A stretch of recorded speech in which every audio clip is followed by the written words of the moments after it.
भगवद गीता अध्याय 1। भगवद गीता एक बहुपठित आस्तिक विज्ञान है जो गीता महात्म्य में सार रूप में दिया हुआ है। इसमें यह उल्लेख है कि मनुष्य को चाहिए कि वह श्री कृष्ण के भक्त की सहायता से संवीक्षण करते हुए भगवद गीता का अध्ययन करे और स्वार्थ प्रेरित व्याख्याओं के बिना उसे समझने का प्रयास करे। अर्जुन ने जिस प्रकार से साक्षात भगवान कृष्ण से गीता सुनी और उसका उपदेश ग्रहण किया, इस प्रकार की स्पष्ट अनुभूति का उदाहरण भगवद गीता में ही है। यदि उसी गुरु परंपरा से निजी स्वार्थ से प्रेरित हुए बिना किसी को भगवद गीता समझने का सौभाग्य प्राप्त हो तो वह समस्त वैदिक ज्ञान तथा विश्व के समस्त शास्त्रों के अध्ययन को पीछे छोड़ देता है। पाठक को भगवद गीता में न केवल अन्य शास्त्रों की सारी बातें मिलेंगी अपितु ऐसी बातें भी मिलेंगी जो अन्यत्र कहीं उपलब्ध नहीं है। यही गीता का विशिष्ट मानदंड है। स्वयं भगवान श्री कृष्ण द्वारा साक्षात उच्चरित होने के कारण यह पूर्ण आस्तिक विज्ञान है। महाभारत में वर्णित धृतराष्ट्र तथा संजय की वार्ताएं इस महान दर्शन के मूल सिद्धांत का कार्य करती है।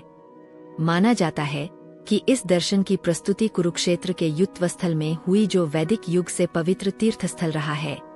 इसका प्रवचन भगवान द्वारा मानव जाति के पथ प्रदर्शन हेतु तब किया गया जब वे इस लोक में स्वयं उपस्थित थे। धर्मक्षेत्र शब्द सार्थक है क्योंकि कुरुक्षेत्र के युद्धस्थल में अर्जुन के पक्ष में श्री भगवान स्वयं उपस्थित थे। कौरवों का पिता धृतराष्ट्र अपने पुत्रों की विजय की संभावना के विषय में अत्यधिक संदिग्ध था। अतः इसी संदेह के कारण उसने अपने चूंकि इस युद्ध को कुरुक्षेत्र में लड़ा जाना था, जिसका उल्लेख वेदों में स्वर्ग के निवासियों के लिए भी तीर्थस्थल के रूप में हुआ है, अतः धृतराष्ट्र अत्यंत भयभीत था कि इस पवित्र स्थल का युद्ध के परिणाम पर न जाने कैसा प्रभाव पड़े। उसे भली भांति ज्ञात था कि इसका प्रभाव अर्जुन तथा पांडु के अन्य पुत्रों पर अत्यंत अनुकूल पड़ेगा क्योंकि स्वभाव से वे सभी पुण्यात्मा थे। संजय श्री व्यास का शिष्य था, अतः उनकी कृपा से संजय धृतराष्ट्र के कक्ष में बैठे बैठे कुरुक्षेत्र के युद्धस्थल का दर्शन कर सकता था। इसीलिए धृतराष्ट्र ने उससे युद्धस्थल की स्थिति के विषय में पूछा। पांडव तथा धृतराष्ट्र के पुत्र दोनों ही एक वंश से संबंधित है, किंतु यहाँ पर धृतराष्ट्र के वाक्य से उसके मनोभाव प्रकट होते हैं। उसने जानबूझकर अपने पुत्रों को कुरु कहा और पांडु के पुत्रों को वंश के उत्तराधिकार से विलग कर दिया।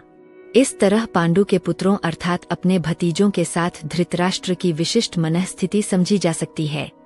जिस प्रकार धान के खेत से अवांछित पौधों को उखाड़ दिया जाता है, उसी प्रकार इस कथा के आरंभ से ही ऐसी आशा की जाती है कि जहाँ धर्म के पिता श्री कृष्ण उपस्थित हों वहाँ कुरुक्षेत्र रूपी खेत में दुर्योधन आदि धृतराष्ट्र के पुत्र रूपी अवांछित पौधों को समूल नष्ट करके युधिष्ठिर आदि नितांत धार्मिक पुरुषों की स्थापना की जाएगी। यहाँ धर्मक्षेत्रे तथा कुरुक्षेत्रे शब्दों की उनकी ऐतिहासिक तथा वैदिक महत्ता के अतिरिक्त यही सार्थकता है। इसी तरह ज्ञान वर्धक बातें जानने के लिए चैनल को सब्सक्राइब करें। धन्यवाद।